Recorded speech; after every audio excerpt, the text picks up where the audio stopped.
రేవంత్ రెడ్డి గారు ఏ ఇంట్లో నివాసం ఉంటున్నారో అదంతా కూడా మీకు చూపించాలని చెప్పి మనం ఇక్కడికి వచ్చేసాం అనమాట. ఇదిగో నా వెనకాల కనిపిస్తుంది ఈ ఇల్లు, ఇదేనండి మన రేవంత్ రెడ్డి గారు ఇక్కడికి వచ్చినప్పుడు అలా కొడంగల్కి వచ్చినప్పుడల్లా కూడా ఇక్కడే నివాసం ఉంటూ ఉంటారనమాట. ఎప్పుడో ఒకసారి వస్తూ ఉంటారు, అప్పుడంతా ఇక్కడే ఉంటారు. అయితే లోపలికి వెళ్ళి ఒకసారి చూద్దామండి ఏ విధంగా ఉంది ఏంటి అనేది. అట్టేమో పెద్ద గేట్ ఉంది ఒకటి, ఇటేమో చిన్న గేట్ ఉంది. ఇక్కడ నుంచి లోపలికి వెళ్దాం.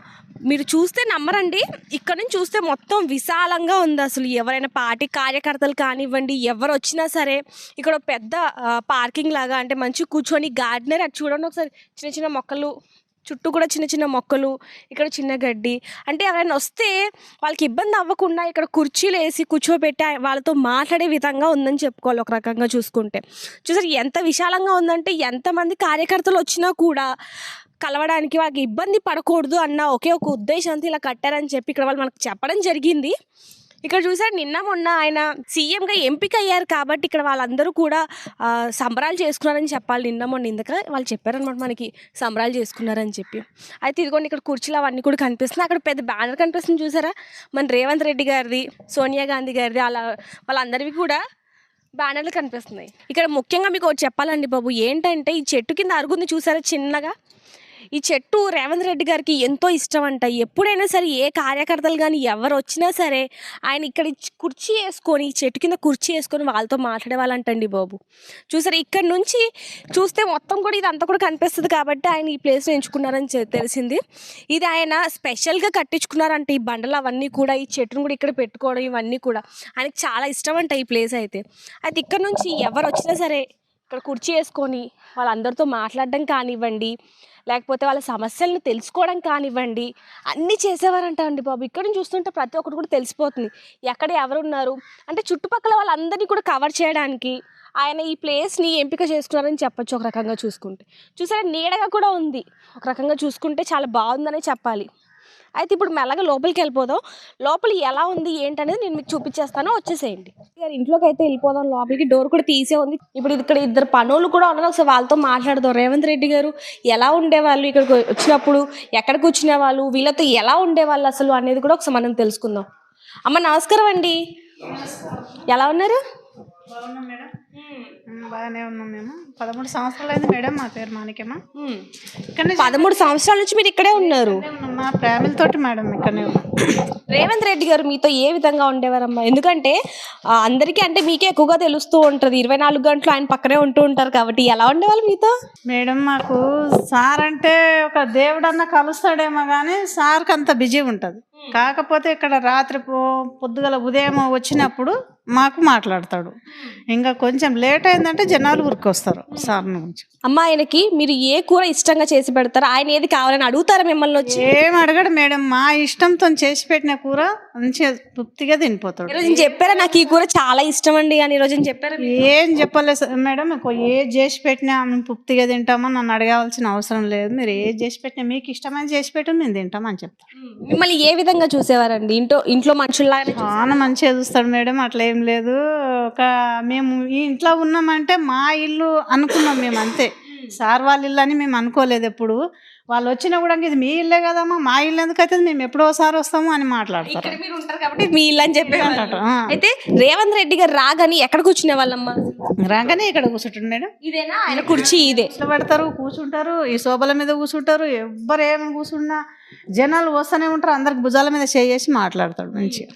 ఇక్కడ కూర్చొని ఆయన ప్రతి ఒక్కరితో కూడా మాట్లాడుతూ ఉంటారు. మాట్లాడతాడు మేడం. ఆయన రూమ్ ఏదమ్మా?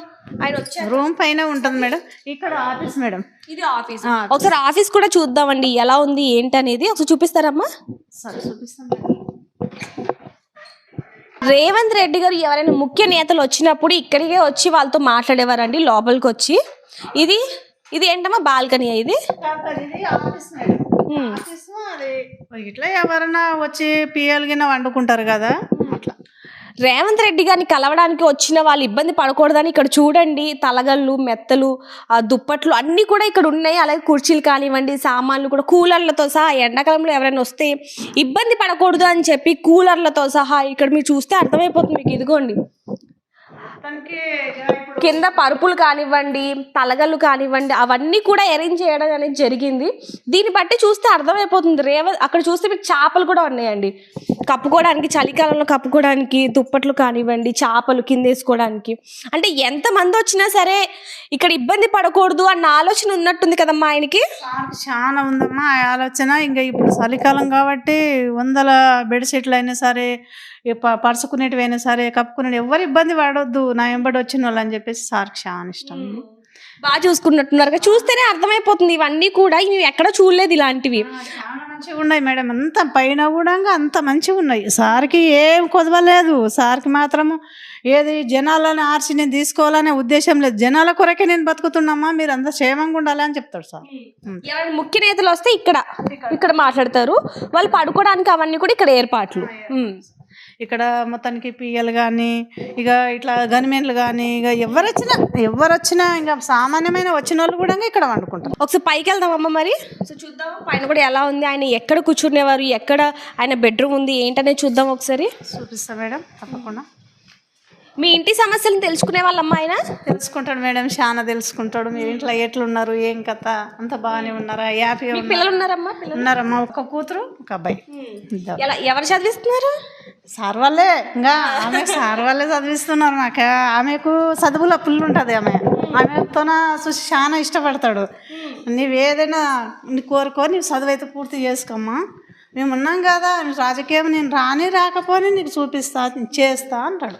అంటే ఆయన రాజకీయంలో ఉన్నా లేకపోయినా ప్రతి ఒక్కరు కూడా సాయం చేయాలని గుణం ఉంది అంటారు. ఇప్పుడు రేవంత్ రెడ్డి గారి బెడ్రూమ్ ఎలా ఉంది ఏంటనేది ఒకసారి మనం లోపలికి వెళ్ళి చూద్దాం. వచ్చేసేయండి.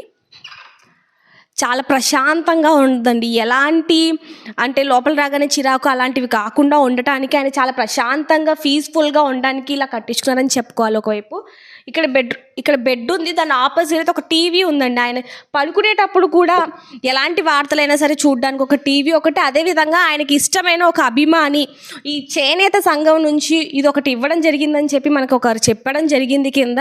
ఇదంటే ఆయనకు చాలా ఇష్టం అంట, అందుకని చెప్పి ఆయన బెడ్రూమ్లో పెట్టుకున్నారని చెప్పారు. ఇదంతా చూస్తూ ఉంటే ఆయన ఫ్యామిలీకి ఎంత సపోర్ట్ చేస్తారు అనేది అర్థమైపోతుంది మనకి. అదేవిధంగా చూసుకుంటే ఆయన ఆరోగ్యం పట్ల కూడా ఎంతో శ్రద్ధగా ఉంటారని అర్థమవుతుంది. ఎందుకంటే అక్కడ చూసారా జిమ్కి సంబంధించిన కొన్ని ఉన్నాయి. ఆయన ఇక్కడికి వచ్చినప్పుడు ఆరోగ్యం మీద కూడా దృష్టి పెట్టడానికి ఆయన ఇక్కడ ఒక సెట్ పెట్టుకున్నారు అనేది కూడా అర్థమవుతుంది. ఇక్కడ చూడండి, ఇవి ఏమో అంటారు, డంబుల్స్ అంటారు వీటిని, అదొకటి నాకు తెలుసు. ఈ డంబుల్స్ని కూడా ఆయన ఇక్కడే పెట్టుకొని ఎక్సర్సైజ్ చేసుకొని ఆయన ఆరోగ్యం పట్ల ఎంతగానో శ్రద్ధ చూపిస్తారనేది అర్థమవుతుంది. ఇదంతా కూడా ఒక ప్రశాంతమైన వాతావరణం లాగానే ఉంది. అదేవిధంగా చూసుకుంటే ఆయనకి చెట్లు కానీ మొక్కలు కానీ అవన్నీ కూడా ఎంతో ఇష్టం అంటండి. ఎందుకంటే మనం ఇందాక చూసాం బిల్డింగ్ కింద కానివ్వండి, చుట్టుపక్కల మొత్తం కూడా పచ్చని చెట్లు పొలాలు అవే ఉన్నాయి. ఇలాంటి వాతావరణం అంటే రేవంత్ రెడ్డి గారికి ఎంతో ఇష్టమని ఇప్పుడు ఆవిడ చెప్పడం జరిగింది. అలాగే చాలామంది కూడా బయట వాళ్ళు కూడా అంటూ ఉన్నారు. చూశారు కదండి, ఆయన ప్రజల కోసం ఎంతగా తపన పడుతున్నారు అనేది కింద చూసాం మనం. ఆ బెడ్లు కానివ్వండి, ఆయన కలవడానికి వచ్చిన ఎవరైనా సరే ఇబ్బంది పడకూడదు అనేది మనకు అర్థమైపోతుంది.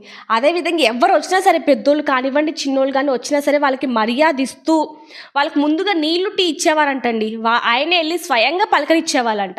వాళ్ళు వచ్చిన వాళ్ళు ఇబ్బంది పడకూడదని కింద పడుకోవడానికి కానివ్వండి ఇబ్బంది పడకుండా దుప్పట్లు, ఆ తలగళ్ళు అవన్నీ కూడా ఏర్పాట్లు చేయడం జరిగింది. అదేవిధంగా ఇక్కడ పైనే ఉంటూ వాళ్ళకి ఎప్పుడు అందుబాటులో ఉండాలి అని చెప్పి ఎంత రెస్ట్ లేకపోయినా సరే వచ్చిన ప్రతి ఒక్క నేతని కూడా దగ్గరికి తీసుకురాల్సిన సమస్యలు కూడా కనుక్కునేవారట.